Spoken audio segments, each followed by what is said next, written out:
Hello everyone, we are Group 12. I'm David. Our topic is Swedish etiquette. We divide our presentation into two parts. As for the first part, social etiquette.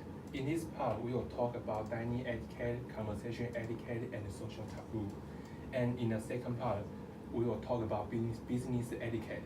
In this part, we will talk about business customs, time management, and meeting etiquette.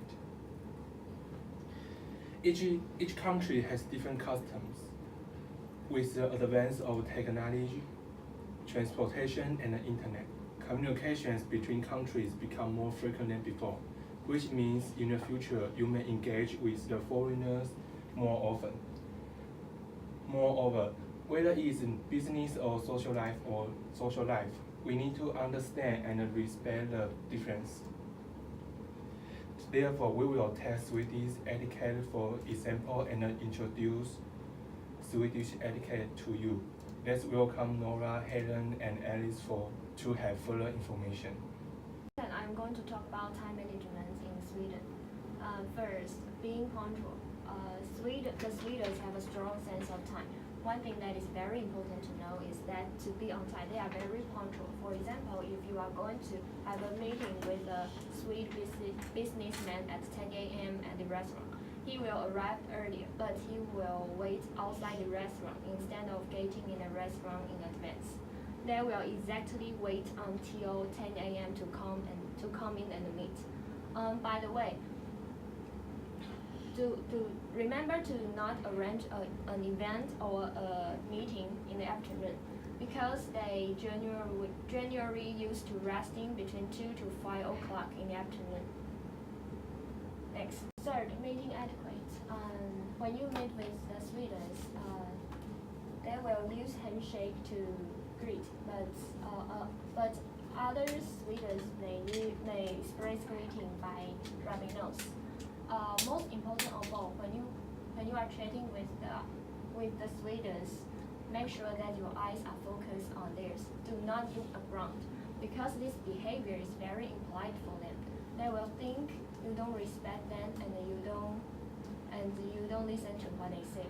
Furthermore, when finished meeting with the Swedes, shake hand with them first and then put on your coat. Do not shake hand with them after you put your coat on, because they will think you are in a hurry to leave and you consider that you think nothing of the meeting. If the person when you are meeting with is a female, it is better to bring a bunch of flowers or a box of chocolate to show your sincerity. Next, I'm going to talk about the social taboo in Sweden. First is men treat. Sweden is a country that values equality between men and women. Therefore, in Sweden, you can just pay for your own ship. If men treat women directly, it may make them feel disrespected. And next is religions.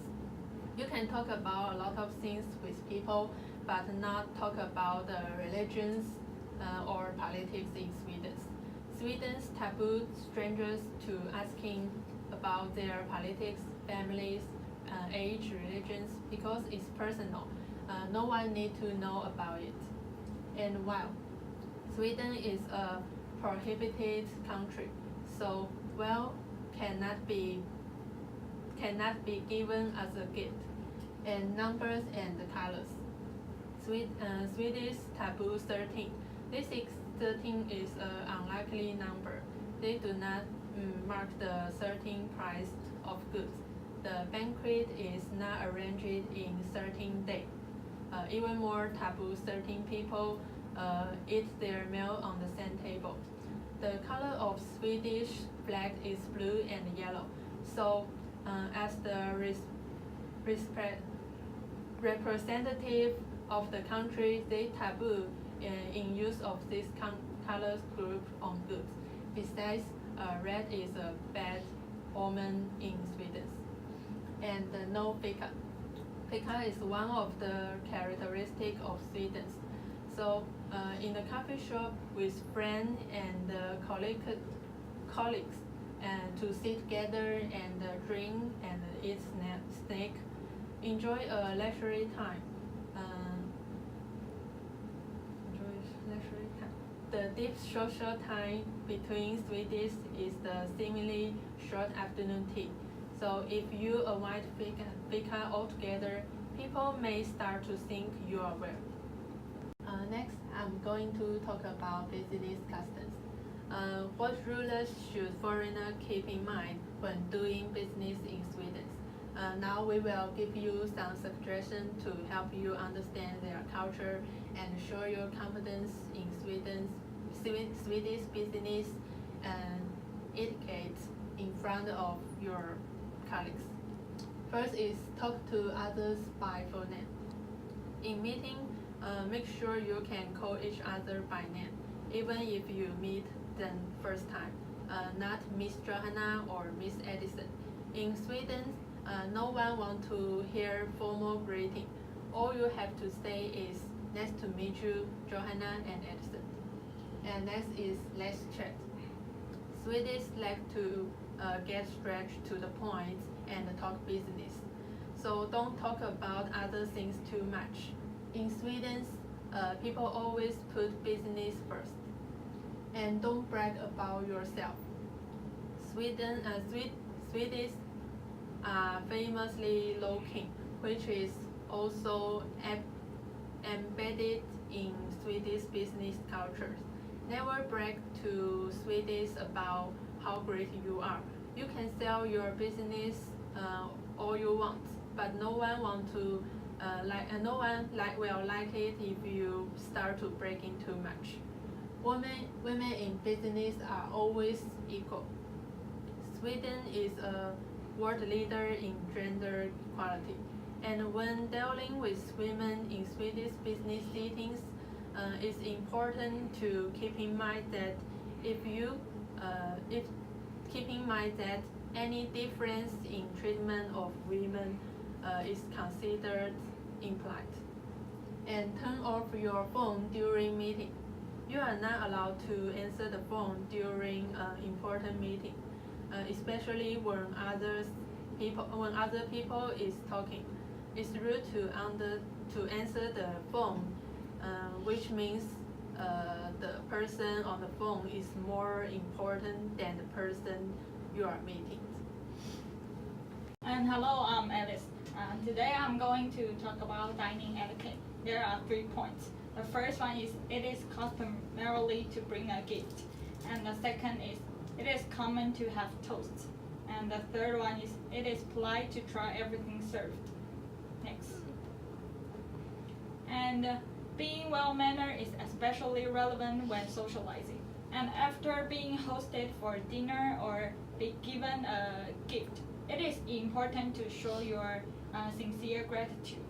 And when you are invited to someone's home, it is customarily to bring a gift.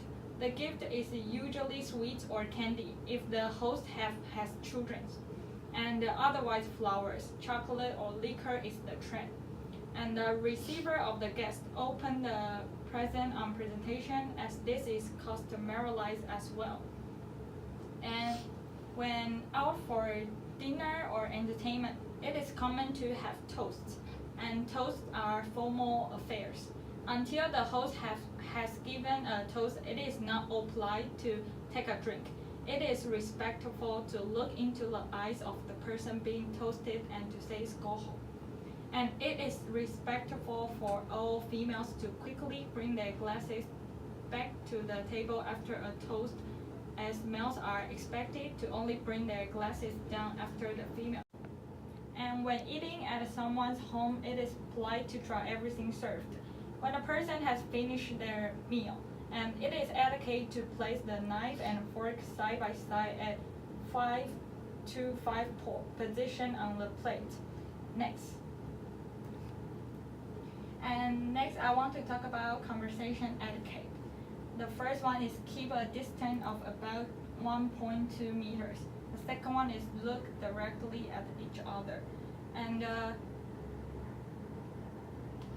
Swedish generally keeps a distance of about 1.2 meters when talking to guests, and they are not used to getting close. They like to look directly at each other and thinking that it is a show of respect for each other. through your introduction, you may know more about Swedish etiquette. To sum up, I'd like to conclude with the quote, "The devil is in the details." The Swedes are very strict in their work and even in the social life. Consequently, you have to pay more attention to the details and do not offend others. Next. This is our reference list. When you are go to the Sweden or you go to the business, please make sure you know this Swedish etiquette. Thank you.